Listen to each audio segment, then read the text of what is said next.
Morning students. Now let's start page number 76 explanation.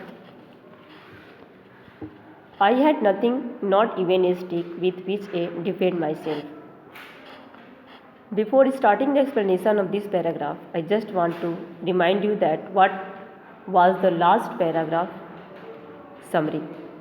In that paragraph we study about that the grandfather is going through a road and this belongs to a ostrich, where ostriches live, and when he was going, that one his dog is chasing is a hare, and he was alone at that time, and suddenly he saw one male ostrich and he was running towards him fastly. मतलब बहुत तेज़ी से जो एक ostrich था, जो mail था, वह उनकी तरफ दौड़ के आ रहा था. I had nothing, not even a stick with which a defend my self. मेरे पास कुछ भी नहीं था, यहाँ तक कि मेरे पास एक छड़ी भी नहीं थी जिससे मैं अपनी रक्षा कर सकता था. So I turned and ran towards the fence. इसलिए मैं मुड़ गया और चार दीवारी वो फेंस जो था, मतलब जो तार का घेरा था, मैं उधर गया. But it was on in unequal race. लेकिन यह एक मतलब असाधारण दौड़ थी. What were my steps of 2 or 3 feet against what were were my steps. जो मेरे कदम थे वो 2 या 3 मेरे चलते है ना, फीट अगेंस्ट, मतलब मेरे कदम और उसके कदम में 2 या 3 फीट का फासला था. The creatures great strides of 16 to 20 feet. जो इसके स्ट्राइड से मतलब इसके जो स्टेप्स थे वो 20 फीट से 16 से 20 फीट तक के थे.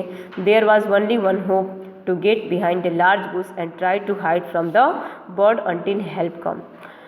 फिर क्या होता है कि मेरे पास बस एक ही रास्ता था कि मैं उस बुश के पीछे, मतलब उस झाड़ी के पीछे अपने आप को छुपा लूँ, और जब तक कि मेरे पास कोई मदद नहीं आती है तब तक मैं अपने आप को झाड़ी के पीछे छुपा लूँ.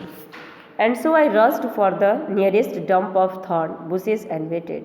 इसलिए and so I rushed for the nearest clump. इसलिए मैं तुरंत ही नज़दीक का जो क्लम्प था, मीन्स झाड़ी, आप कह सकते हैं पेड़ पौधों से जो उगे रहते हैं उन्हें झाड़ी, वही झाड़ी जो था वहाँ पे सबसे नज़दीक में था. अब मतलब उसमें कटीली घास लगे हुए थे, और मैं वहीं पे चला गया और वेटेड, इंतज़ार किया. The great bird wasted no time. He was immediately upon me. अब क्या था कि जो बड़ा सा जो पक्षी था उसने बिल्कुल ही इंतज़ार नहीं किया और तुरंत ही वो मेरे ऊपर आ गया. Then the strange encounter took place. अब क्या था, स्ट्रेंजेस्ट मतलब जो सबसे विचित्र एनकाउंटर था, सबसे विचित्र जो मुठभेड़ थी जो हमारे और उसके बीच में थी, वो एक अजीब विचित्र से एनकाउंटर ने अब वहाँ पे जगह बना ली. I dodged this with and that, taking great care not to get directly in front of the ostrich's deadly kick. अब क्या होता है यहाँ पे देखिए, I dodged this way and that avoided. मतलब क्या होता है ना कि इस वे को, मतलब इस तरीके को जो यहाँ पे एनकाउंटर वाला था, मैंने उसको अवॉइड किया, उसको उस विशाल पक्षी को मैंने अवॉइड किया. मैंने उसे मैंने काम किया, मैंने ऐसा अपने आप का एटीट्यूड बनाया कि ये लगे कि मैं उसको अवॉइड कर रहा हूँ, मैं इसे नहीं देख रहा हूँ. फिर उसके बाद क्या होता है, taking great care not to get directly in front of the ostrich's deadly kick. मैं इधर उधर देखने लगा और मैं डायरेक्ट उस ऑस्ट्रिच के डेडली किक, मतलब जो मृत्यु वाली जो उसकी किक थी, मतलब वो पैर से ही मारते हैं, जो ऑस्ट्रिच होते हैं वो पैर से किक करके ही किसी पे अटैक करते हैं. तो ऐसा कोई मेरे पास, उसको इस चीज़ को मैंने अवॉइड किया उस समय.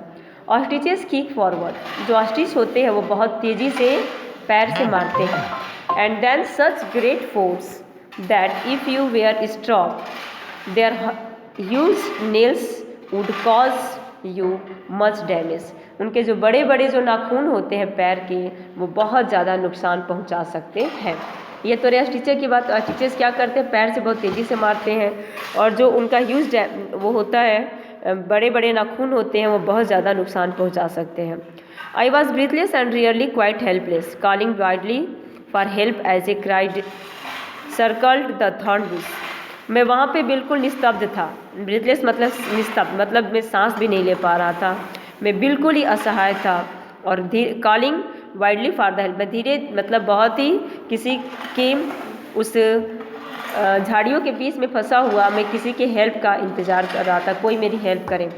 How much longer could I keep going, मैं कितना आगे जा रहा हूँ। I was ready to drop my exertion, फिर क्या था, मैं अपने एक्सेशन मीन्स क्या होता है, फिजिकल हरासमेंट, मतलब टायर्डनेस मीन्स थकान, मैं उस समय अपनी थकान को भी भूल चुका, मतलब उस समय फ्रॉम एग्जिस्टेंस जो था मैं उसको भी भुलाने के लिए तैयार हो गया था।